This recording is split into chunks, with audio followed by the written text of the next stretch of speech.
Alright everyone, it's once again time to talk about the concept of censorship, and I've come to a little conclusion here. Censorship is invariably unpopular, and here's why. 100% of people will oppose censorship if it's directed at views that they happen to have. But not everyone supports censorship if it is aimed at other groups. Of course, I fall into this. I reject the concept of censorship because I see it as abusive, number one.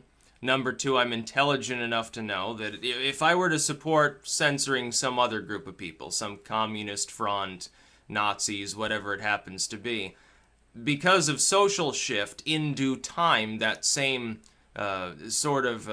censorship, it's used as a precedent to oppress other groups of people. What if I happen to be on the receiving end of that at some point in the future? This is the fundamental core reason why I oppose censorship. It's just pragmatism.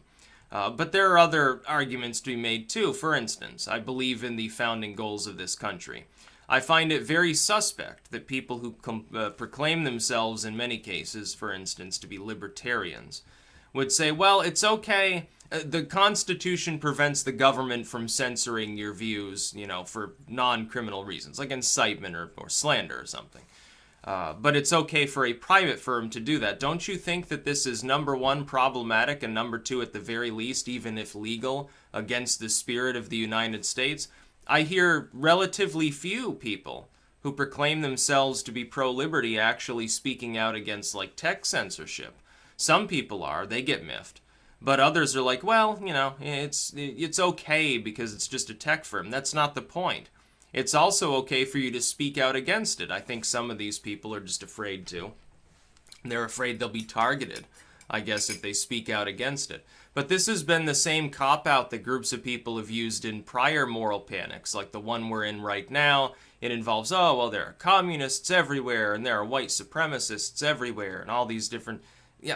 less prevalent than I think you believe. These tech firms are using that as an excuse to implement programs of censorship that they already wanted to implement. They're using it as an excuse. The media is clickbaiting these stories, and the politicians use it as a wedge issue to try to get more support, to try to get reelected. But this is what they've always done. That's just status quo. That's not abnormal. The only abnormal thing is that we have like protest and counter-protest at larger levels. But that doesn't mean that the level of views is any different. It's like when people talk about the rise of fringe elements. I think there has been a rise in them due to suppression over time. But is it so significant that it's a national security problem? No. No, it's really not. It's just not the case. I oppose censorship in all of its forms, unless what is being censored is itself criminal. And if it's criminal, haul somebody in and put them on trial for saying criminal things. For instance, somebody gets on YouTube or Facebook or wherever and begins slandering another person with a specific eye to malice. That is, they're trying to do it to damage that person's reputation, to damage their ability to gain income or to gain an audience, to denigrate their brand, something else under the sun. They're doing it for personal reasons. Maybe they just don't like the person. Yeah, that's criminal. You can't defame other people. You can't spread false information about somebody. Even a public figure, although the threshold is slightly different because there's also satire. You can't just defame some random person. Like you run a car wash, some other dude runs a car wash down the road. You can't go online to some site about car washes and start leaving a bunch of bogus one-star reviews of your competitor's car wash. Say, oh, my car broke afterwards. Or, oh, this dude was swearing the whole time. He was grabbing himself crudely in his pants or something. You can't do that. It's defamation. Or if it's printed, it's libel or slander. You also can incite violence. You can't take to the internet and say, well, I encourage all people to rise up and slaughter this group of people or to burn this building to the ground. But it has to be a credible threat, whether incitement or not. It has to be credible. Saying, well, I encourage this group of people to build a laser, put it on the moon, and burn the synagogue, that's not a credible threat. It's not specifically incitement. It's going to get you labeled off the wall, but it's not inciting any actual action because it's impossible for the action you're encouraging to be taken. But if you say, oh, form a lynch mob, start throwing rocks at these cops, yeah, that's incitement. It's totally different. Or making a credible threat against yourself, against a specific person, saying, I am going to harm you, here's how, and you have the means to do it, it'll be taken as a credible threat. But if you threaten to, again, mount a laser on the moon and burn your neighbor's house down, it's not credible. Again, it just makes you a little bit weird for saying such a thing. Copyright. Of course, you have the right to distribute literature, specifically under the First Amendment.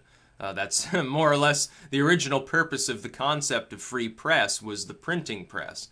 Not corporate media, not cable TV or something like that, not VPR. The original purpose is quite literally the printing press. You have the right to disseminate information in that literary form. But if you write a book about somebody else and it's defamatory, yeah, that's a problem. Or if you include a bunch of copyrighted images or you're just ripping off someone else's work, that wouldn't be considered, you don't have the freedom to do that because it's interfering with another person's explicit freedom. Their right to privacy, potentially. Certainly their right to free speech if you're attempting to damage and attack their brand and you're doing so in an unlawful manner. Other than these things, though, speech and expression should be totally free. There is no legal exception for hate speech, for example. Some politicians and others have said, well, it's not free speech. It is, legally speaking. The Supreme Court has already weighed in on this. To export that censorship that would otherwise be totally unlawful from the government to businesses that work with the government, I see as unconstitutional too. It should be taken as such. If there is any influence of government and business over one another at all, can we really say that it is not a breach of the Constitution for that abuse to merely be privatized? If it were a fully private entity, fully separate from government, that is, there was no dialogue of any meaningful nature going on, there was no money changing hands, nobody was sending an aide or a staffer to go talk to some politician, some senator. Nobody was contributing to political campaigns. My thought is that any corporate group that contributes money to political campaigns should not be allowed to breach the constitutional rights of the user base who interacts with it. Extend Citizens United in that sense. It's a de facto bureaucracy almost, because it's holding direct dialogue with people in government. And it doesn't make any sense to have a society that's structured that way. If you have a society that's built on the premise of free speech, of free expression, it doesn't make any sense to immediately abandon those principles simply because some private entity happens to be the one attacking them. And that's exactly what's happening. Here's the problem. The internet has become the primary mode of human communication.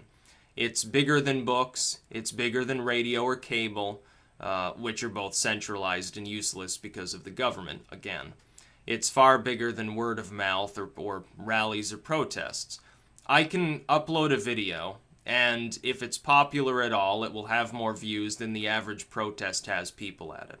It will have more views than the average rally will ever get. Even large political rallies typically don't get 40, 50,000 people in attendance, and I can get that quite easily on a video that I make.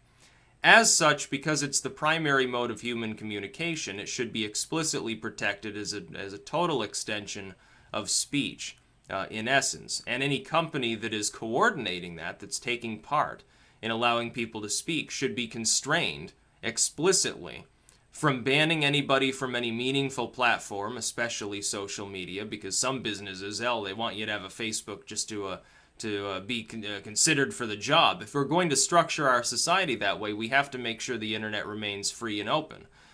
These same people that say net neutrality is great, the ISP shouldn't pick and choose who is expressing themselves meaningfully by throttling bandwidth or something, by throttling traffic.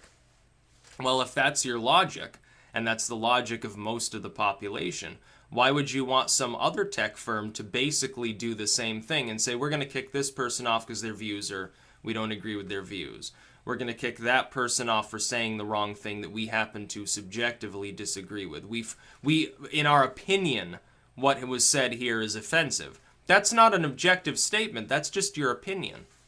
Why is their opinion any more meaningful? The purpose of Affirm, it's like the bake the fucking cake argument. The argument that's made by people who say that, and this is on the flip side no less, is, well, it's a business entity, their motivation is make money. Okay, well, if a firm wants to make money online, they want as many users as possible. Should they not use the same basic logic and say, if somebody is not making criminal threats or slandering somebody in a more legal sense, or illegal as it may be, or defaming somebody or something along those lines, then why should they be kicked off any platform? It doesn't make any sense. Attempting to do so destroys the very fabric of the internet that made it important in the first place. The internet became important because people created and partook in different platforms, said what they wanted to say, spawned a million different movements in so doing, and drove the engine of human productivity forward at a much greater rate than in the past. In the sort of mid-90s era, you get much slower advancement than in the post-net era. My worry is it's literally going to grind down all of human endeavor, socially, economically, politically, to not have a completely open and fair internet in which people are capable of expressing their views. And I think the U.S. should definitely remain in the lead role in governing the internet. No, I don't think that European censorship is acceptable. If a country wishes to censor its population, and there's no legal recourse by which they can be stopped from doing so, the tech firms should be responsible for making sure that only impacts people within that country. We should probably also embark upon a campaign. Our government should really begin attempting to inform people in other countries that are tyrannical, like Germany, or some of these others, of the existence of VPNs, of the existence of a million other pieces of technology they can use to get around their tyrannical levels of censorship. And I think Germany at this point might be one of the most censored in the world. Like, there are a handful of countries that I've never gotten a YouTube view from. Turkmenistan, I can't remember, was it Cameroon or one of those countries in Africa? Eritrea, which is one of the biggest human rights violators on the planet.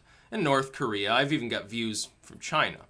My channel has never gotten a view, though, from, like, Germany. It's perhaps a slightly lesser degree of censorship, but it puts nations like Germany and France, and unfortunately even like Poland and Italy, on a rung that's just one step removed from North Korea as far as internet openness. Why should we in the United States accept this? We should be encouraging them to get around such censorship at all costs in any way possible. We should be trying to facilitate it. I think with the rise of alt tech, this is possible. It may occur in the future, because it may become impossible for governments to actually... Any government whose people is privy to the internet at large in the first place will be capable of actually partaking in discussion and not facing repercussions of a criminal nature for simply voicing their opinion. I think that's a good thing. I think we need much more of that. I think we need less regulation on the internet. The idea of an internet sales tax is abominable as far as I'm concerned. Some states encourage it. I think it's dumb.